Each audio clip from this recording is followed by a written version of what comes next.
Before we get to our next special guest, we're going to show you a video. It's a video that was presented by and given to us by the good folks at PART. Brett McKinney and his good folks over there do such a great job, and this is going to introduce you to something new. Let's watch.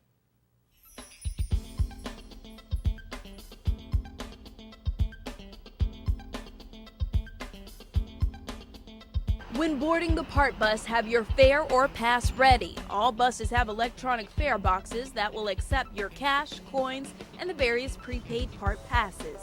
PART sells 31-day, 10-ride, and single-ride passes. The 31-day pass is good for 31 consecutive days from the first date of use for unlimited rides on PART Express routes. A 10-ride pass is good for 10 rides that can be used at any time. Both of these passes are half price for seniors, the disabled, or students with proper ID. You can use cash of any denomination up to a $20 bill, but keep in mind that fare boxes don't return your change in cash. You will be issued a change card that can be used like a debit card on future fares. Unlike a prepaid pass, your change card can be used on all PART routes, including the Mountaineer Express and PART Connections. On most PART routes, one adult riding one way will pay $2. This fare will be half price for seniors age 60 and over, the disabled, and students. Proper ID must be shown in all cases. To get to your final destination, you may need to transfer to another PART route. Transfers are free from one PART bus or shuttle to another, excluding the Mountaineer Express and PART Connections. Just ask your driver for a transfer when you board. Transfers are good for 1 hour. When boarding your next bus, simply insert your transfer slip like so and take a seat. Now it's time for you to take a ride on the PART bus and experience the transportation solution. Well, that sounds exciting, and to help us clarify and go over some of these points that we saw in the video, Jay Paul, our director, if we can see the lovely Alphanie McCall, who is an administrative assistant with PART, and welcome. You're a first-time visitor to the show. Thank you for having me. We talk all the time on the phone. Yeah, we do. We finally get to meet. Okay, we saw just about everything we needed, I guess, here and there, but I want to just reiterate some things. First of all, how is this going to benefit, you know, with the fare boxes and the passes and all that? How does that benefit the riders? Well, I believe the riders will really appreciate that the new 31-day passes are a lot more convenient and flexible than our traditional calendar month passes.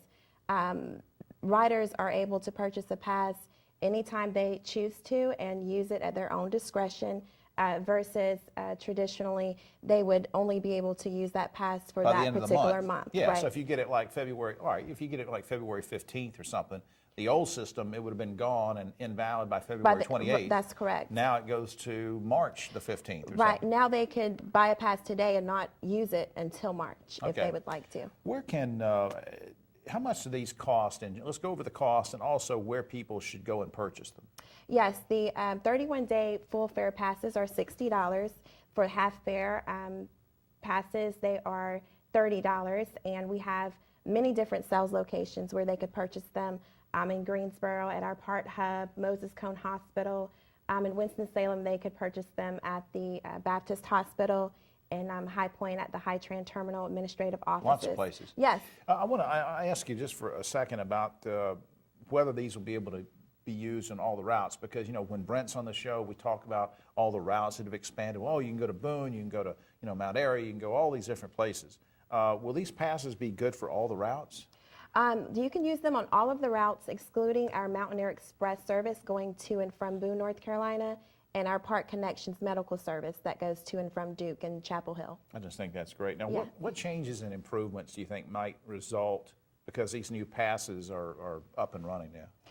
Well, it would definitely help us to be more efficient with keeping up with the ridership counts, financially keeping up with the rider boardings, and just the overall system planning for routes and new routes.